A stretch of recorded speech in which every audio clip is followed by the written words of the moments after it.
You are surrounded by fools, and it is exhausting. You think your intelligence is your greatest asset. It is actually your biggest vulnerability. The modern world tells you to educate the ignorant, to use logic, to find common ground. Arthur Schopenhauer knew the brutal truth. Logic is defenseless against stupidity. Explaining your mind to a fool is not noble. It is intellectual suicide. There is a hidden, almost ruthless architecture to neutralizing the willfully ignorant. A method the most dangerous minds in history used to disarm fools without ever giving them the gift of the truth. Once you understand this mechanic, you will never be drained by a lesser mind again. You know the ache. You are sitting in a room, perhaps a boardroom, a family dinner, or a digital battleground, listening to someone speak with absolute, unshakable confidence about something they completely misunderstand. You feel the pressure building in your chest. Your brain instantly maps out the flaws in their logic. You gather your facts. You prepare your argument. You lay it out perfectly, expecting the light of reason to wash over their face. Instead, they stare at you. They blink. And then, they double down on their original, absurd point. You leave the interaction exhausted, your energy depleted, questioning your own sanity. Why does this happen? Why do you lose when you are objectively right? Because you are suffering from the intelligence trap. You are projecting your own operating system onto a machine that cannot run it. Intelligent people operate under a fatal delusion, the belief that the rest of the world values the truth. You assume that if you just present the right evidence, the other person will analyze it, adjust their worldview, and agree.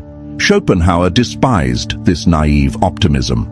In his blistering text, The Art of Being Right, he observed a dark, unyielding law of human nature. People do not argue to find the truth. They argue to establish dominance. Psychology calls it the Dunning-Kruger effect, the cognitive bias where people with low ability possess a hallucinatory level of confidence. But understanding the graph is not enough. You must understand the gravity of it. Ignorance is not a passive state. It is an active, heavily armored defense mechanism. When you introduce logic to a fool, they do not see an opportunity to learn. They see a threat to their ego. And the human ego will burn down the entire world before it admits it is wrong. Daniel Kahneman, in Thinking, Fast and Slow, divided the mind into System 1 and System 2. System 1 is fast, emotional, and instinctual. System 2 is slow, deliberate, and logical. Stupid people are prisoners of System 1. They live there. They feel an emotion, attach a fast opinion to it, and call it a fact. You, the intelligent person, are trying to use System 2 on them. You are offering nuance. You are offering data. It is a translation error. You are speaking mathematics to a barking dog. Worse, you are doing all the work. You are spending immense caloric energy crafting a perfectly reasoned argument, while they are spending zero energy simply refusing to accept it. They drain you, not by outsmarting you, but by outlasting you. They drag you down into the mud of their own cognitive limitations. Schopenhauer recognized this 2 centuries ago. He realized that truth has absolutely no currency in a debate with a fool. So, what do? If logic fails and reasoning is a trap, how do you win? You don't fight them. You weaponize their own momentum. Schopenhauer understood that the intellect is a servant to the will. The will, the blind, irrational, emotional drive of a human being, always wins. When you argue with a fool, you are providing them with exactly what they want. Friction. Friction makes them feel important. Your frustration proves to them that they matter.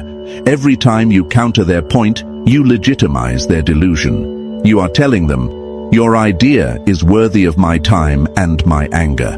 To break a fool, you must deny them friction. How? By using Schopenhauer's most savage strategy. Do not disagree with them. Agree with them, but agree with them so completely, so violently, that you push their argument into the realm of pure absurdity. In philosophy, this is akin to reductio ad absurdum. In dark psychology, it is simply handing a man enough rope to hang himself. Imagine a colleague who insists that all modern art is a scam and that anyone could paint a masterpiece. The instinct of the intelligent person is to argue about technique, art history, and subjective expression. Stop. Instead, lean in. Nod slowly. You are entirely right, you say. In fact, since it is so easy, we should quit our jobs today. We will buy some paint this afternoon. You can do the canvases, I will find the gallery. We will be millionaires by Friday. Why are we even sitting in this office? Watch their eyes. You have not attacked them. You have completely validated their premise, but you have accelerated it to its logical, catastrophic conclusion. The fool operates on the surface. They never think 3 steps ahead. When you force them to look at the destination of their own thought process, their brain short-circuits, they have to backpedal, they have to inject nuance, they have to suddenly start arguing against themselves to save face. You did not defeat them with your logic, you defeated them with their own stupidity.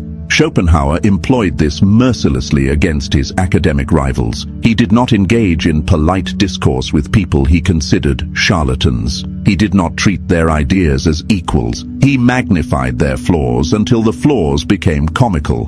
When you do this, you protect your own energy. You step out of the ring. You become the observer, watching a child trip over their own shoelaces. But this requires a terrifying shift in your own psychology. You must kill the part of your ego that desperately wants to be recognized as right.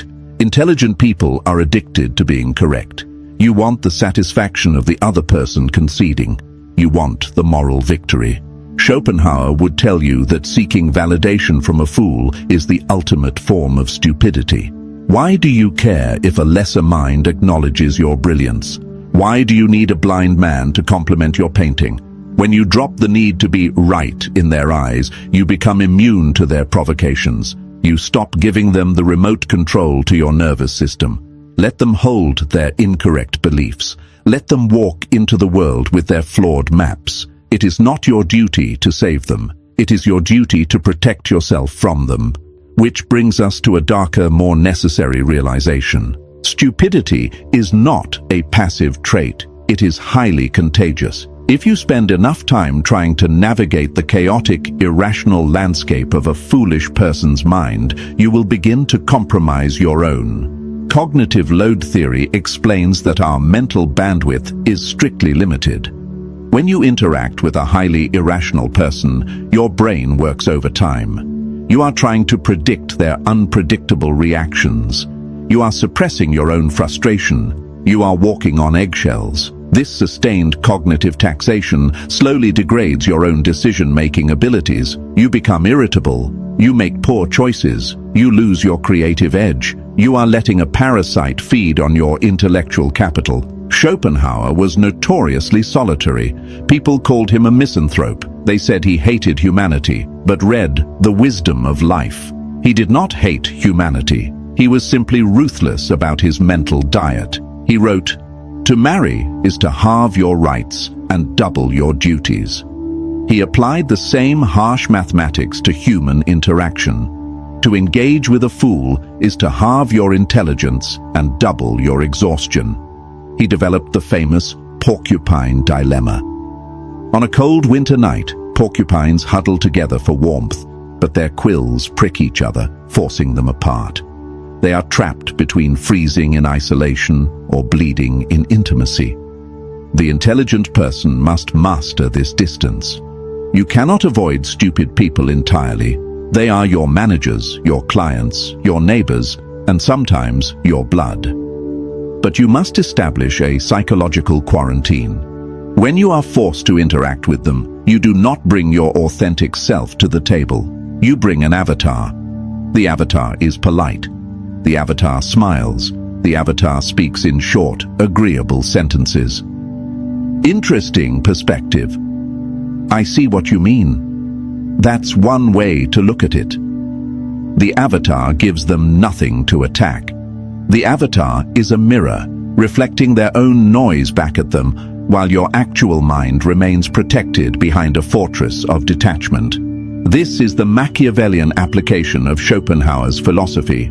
You are physically present, but intellectually absent. They will think they are having a conversation with you. They will think they are winning. Let them. The illusion of victory is the cheapest toy you can give a fool to keep them quiet. Do you feel the guilt rising? The societal conditioning telling you that this is manipulative, that it is arrogant to view others this way? Kill that guilt. That guilt is exactly why you have been suffering. You have been treating intellectual predators like fragile victims. A foolish person who aggressively insists on their own ignorance is not innocent. They are a hazard. David Robson, in The Intelligence Trap, details how institutional stupidity, smart people following the confident, incorrect herd, has caused plane crashes, economic collapses, and medical disasters. Stupidity is dangerous. You do not owe it your vulnerability. You do not owe it your energy. You must view their ignorance as a force of nature. You do not argue with a hurricane. You do not try to educate a flood. You board up the windows. You seek high ground, and you let the storm exhaust itself.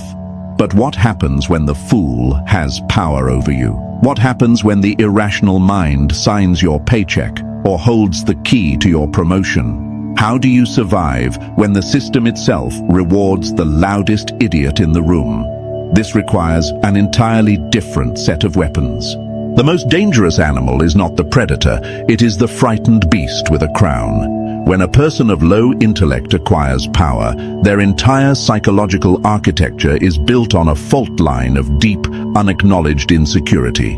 They sense, on a primal level, that they are outmatched by the minds around them. They do not process this as a need to learn. They process it as a threat to their survival. If you walk into their domain and display your brilliance, you are not proving your worth. You are holding a mirror up to their inadequacy. And a fool with power will shatter the mirror to avoid looking at the reflection. Schopenhauer was brutally clear about this dynamic. He wrote that to display conspicuous intelligence or outstanding qualities in the presence of mediocrity is an unpardonable sin. The mediocre mind experiences physical pain in the presence of greatness. It triggers a secret, gnawing hatred. They will not attack your intelligence directly. They will attack your character. They will call you difficult, uncooperative, or not a team player. They will use the bureaucracy of the system to bleed you dry. You cannot out-argue a king in his own castle. You must outplay him. Look at the blood-soaked history of the Three Kingdoms. Sima Yi was arguably the most brilliant military strategist of his era, but he found himself serving beneath Cao Shuang, a regent of immense power and staggering foolishness. Cao Shuang was arrogant, impulsive, and deeply envious of Sima Yi's intellect. If Sima Yi challenged him, he and his entire bloodline would be executed. If he argued, he would be crushed. So, Sima Yi executed the most humiliating and effective strategy in the history of warfare, the submission gambit. He faked senility. When Cao Shuang's spies came to check on him, Sima Yi acted the part of a dying, pathetic old man. He purposely dropped his soup, letting it spill down his robes. He pretended he could not hear. He confused names. He looked entirely broken. The spy reported back to Cao Shuang. The foolish regent laughed. He felt superior. He felt safe. He stopped viewing Sima Yi as a threat and lowered his defenses. The fool's ego was satisfied. Months later, while Cao Shuang was out on a hunting trip, Sima Yi dropped the act. He rose from his sickbed, orchestrated a lightning-fast military coup, and seized the entire empire. Cao Shuang lost his head because he believed the illusion. Sima Yi understood something you must learn today. Your intelligence is not a badge you wear on your chest. It is a concealed weapon. You do not draw a concealed weapon to show off. You keep it hidden until the exact moment it is required. When dealing with a powerful fool, feed them the exact emotion they are starving for. Superiority. Ask them for advice on trivial matters. Let them correct you on minor, irrelevant details. Thank them for their insight.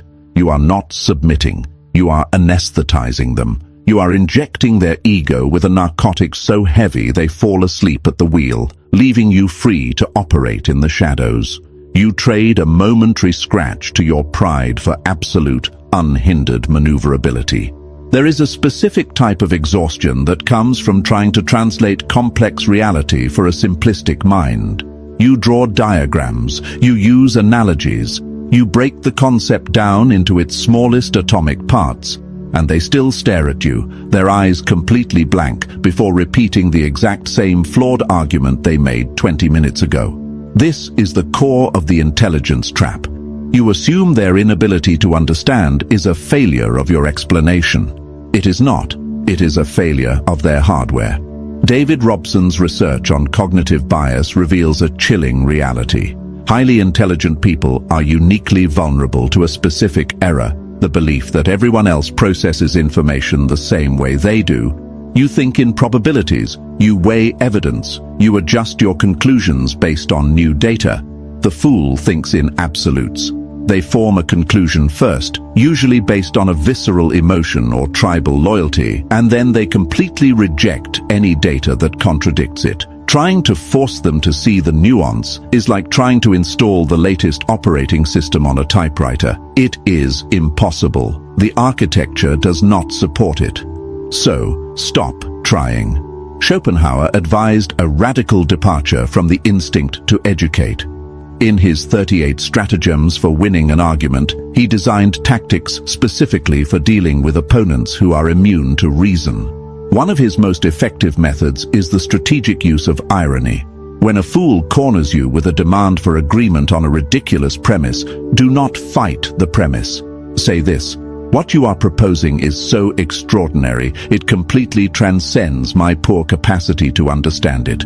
I must defer to your judgment." The fool will puff out their chest. They will take it as a concession. They will believe they have dazzled you with their brilliance.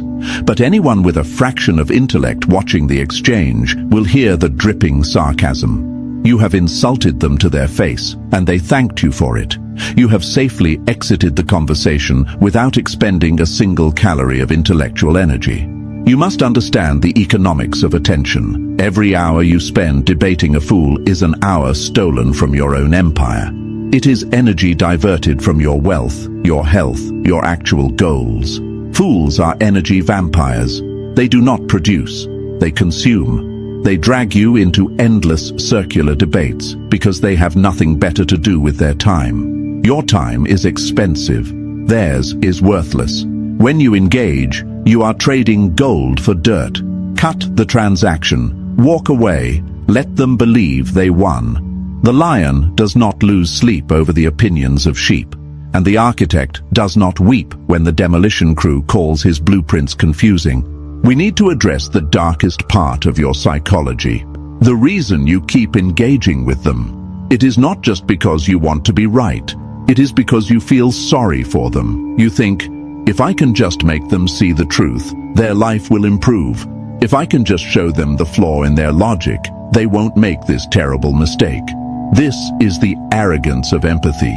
You believe you are the savior of the ignorant. You are playing God with someone else's cognitive limitations. This is a dangerous, bleeding heart philosophy that will drag you to the bottom of the ocean. Kruger and Dunning's landmark 1999 study revealed the cruelest joke of human psychology.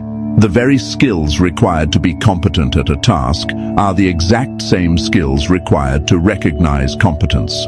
Therefore, the profoundly incompetent lack the metacognition to even realize they are incompetent. They are trapped in a fortress of unearned confidence, completely blind to their own deficits. You cannot save them. They do not want to be saved. They enjoy the fortress. It is warm inside. It protects them from the terrifying complexity of the real world.